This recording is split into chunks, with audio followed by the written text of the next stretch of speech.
This was all part of Al Gore's supposed consensus. But Phil Jones admits, yeah, no real consensus on this one. Too much debate on whether an event known as the medieval warming period, was global in nature and hotter than it is like right now. So, to quote, obviously the late 20th century was not unprecedented. Oh, good. Jones also admits that the temperature readings going back 1,000 years are considerably less certain than recent data.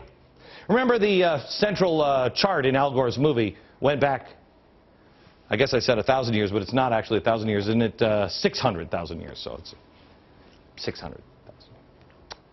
Jones also admits to asking a colleague to delete all the emails relating to the IPCC climate report, which is weird. Why would you do that? You're making history.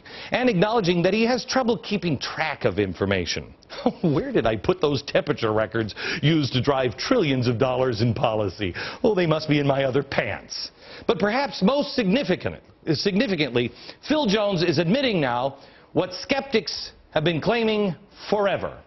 When asked if scientists believe the debate on climate change is over, he replied, quote, "I don't believe the majority of climate scientists think this. This is not my view. No, there's still much that needs to be undertaken to reduce uncertainties.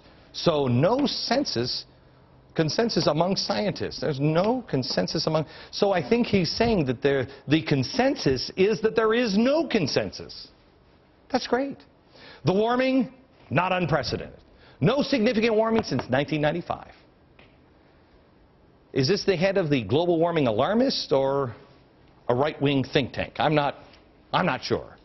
After everything else that has happened lately, if this really was about science, and we're really in the debt and the problems that we're in right now, wouldn't you everybody say, whew, good, we don't have to spend that money? Wouldn't everybody just stop and say, hey, wait, whoa. Maybe we should reconsider. Wouldn't the trillions of dollars that are on the line with policy decisions all around the world require, well, they did India, come to a full stop? Let's look at what's going on here. We can't trust these people. If this were about science, wouldn't science matter just a little bit?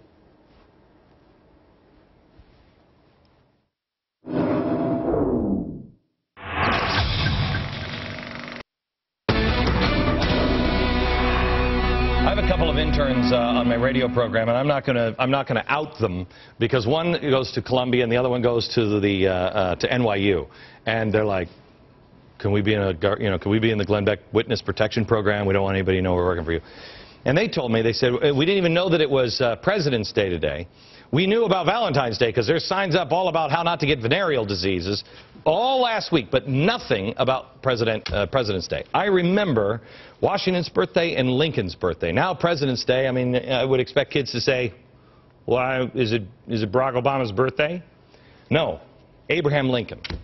Louis Lehrman, presidential historian and author of Lincoln at Peoria, The Turning Point. I want to spend a couple of minutes on Abraham Lincoln today with you, and thank you so much. You are the voice and authority on Lincoln. Help me out on Lincoln. If he saw what we were doing today, if he saw the country today, what would he say? Well, he would have been astonished by two things. Today, he would tell us that this is not President's Day, but that this is a statute of the United States Congress making today the celebration of Washington's birthday. And that even the 1968 statute, which updated the 1879 statute, insisted that the third Monday of February would be Washington's birthday. And this is because Lincoln revered the founders. Now, when you say that, because let me just push back a bit, because you say that he revered the Constitution. I've read both sides of it. I think, well, I know I do. I come down on Lincoln's side, that Lincoln was the guy who saved us, and he did revere the Constitution. He was a man in progress. You know, when he first came in, I have no intention nor any desire to free the slaves, and that changed as he went along. And I think he really, truly found himself. Agree or disagree so far? Oh, I agree that he did not have an intention to free the slaves because he had no power, having given an oath of office that's prescribed for him in the Constitution to defend, protect, and preserve the United States Constitution. Okay. And that meant that he did not have the authority to change the arrangements that the Constitution had designed. There are some people that say that Lincoln was, and I'm not one of these people, that Lincoln was one of the guys who really caused this whole mess. That he was the first one that put the nail in the coffin, beginning to drive nails into the coffin of the Constitution, because he said, I'm going to be a big state government, not an individual state. State with an S, a capital S, not a small s. You agree or disagree? I disagree. Lincoln embraced the rights of states as ordained by the Constitution. The states had certain rights delegated to them by the Constitution, and the federal government had certain rights delegated to them. The rub came when the states wanted to persist in expanding slavery into the territories of the United States. But Article 4, Section 3 of the Constitution of the United States gives the power to the federal government to prescribe the rules for the territories of the United States. And the federal government, from the time of General Washington, even before, tried to put slavery in the course of ultimate extinction. The Northwest Ordinance prohibited slavery in the Northwest Territory. So Lincoln believed he was following the founders in putting slavery in the course of ultimate extinction. I agree with that 100%. Now, let me take it one step further when we come back. Hang on just a second.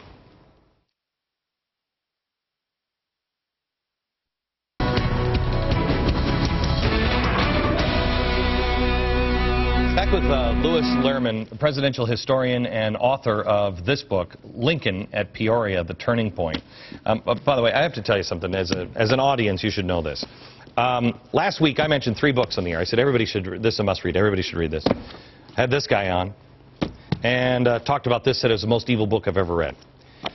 Friday, all 3 of these were in the top 10. This one's still, I think, #1 on Amazon.com. This one is, I don't even know where, but these were all 3 in the top 10. Don't let anybody tell you that, oh, you watch Glenn Beck, oh, you're just a dumb dummy. This audience reads more books than I think any other audience I've ever witnessed. Now, this is the next one here, Lincoln at Peoria. Okay. If California has to be bailed out, how is it that states who have lived within their means would have to bail them out and bring themselves down and just collapse themselves? Because you're not going to be able to bail out California. How is the Constitution a suicide pact in that way? Because this is what Lincoln settled. There's no way out. There's no way out. If the government becomes oppressive, or if the government says, we're going in this direction, how is it the people themselves in one state can say, you know what, we're not doing that. We don't want to do that, as we, the people of the state. The Constitution provides that if you believe that deeply, just as Lincoln did in 1854 when he began his anti-slavery campaign, which eventuated in his presidential election, campaigns should be mounted in Idaho, and they should be mounted in Pennsylvania, and they should be mounted in all the solvent states, and by inspired individuals, not unlike the passion you exhibit in describing the problem. And the Constitution also provides that every 4 years we can replace the president. Every 2 years we can replace our congressmen. Every 6 years we can replace our senators with ballots and not bullets. Abraham Lincoln is a fascinating, I love reading about him. I'm reading a book now on Frederick Douglass and Abraham Lincoln, and how similar they were. I mean, it's just a fascinating story. You read about Abraham Lincoln's life as a child. Tragic. You see the end of his life. Tragic. Was he a happy guy at all? He was an ambitious man and principled, who was ambitious to make a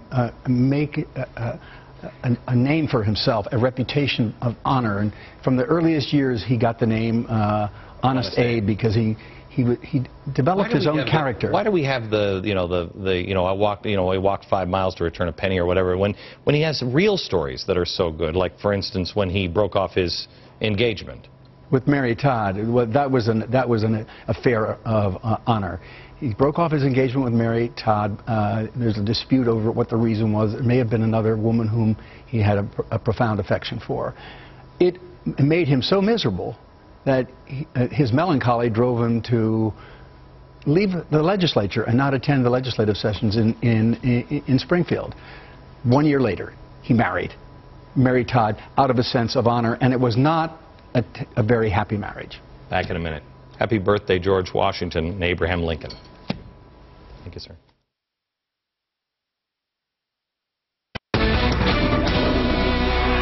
I have to me tell you, to fix America, we're not going to find just a politician to fix it. We need to fix ourselves. I announced today, and tickets went on sale today, that I'm doing a special program. First one is March 27th at the UCF Arena in Orlando, and then April 10th at the Jobbing Arena in Phoenix, Arizona. It's called An American Revival. You can find out all the ticket information at glennbeck.com. It's about faith, hope, and charity. You're gonna fix it. It's teaching the truth of who we are, where we came from, what we're really facing. This is not a 90-minute show that I do. This is an all-day event. You and me, together, all day Saturday. You're going to get up early in the morning, and we'll be there until dinner time. Check out all the information at glennbeck.com. From New York, good night, America.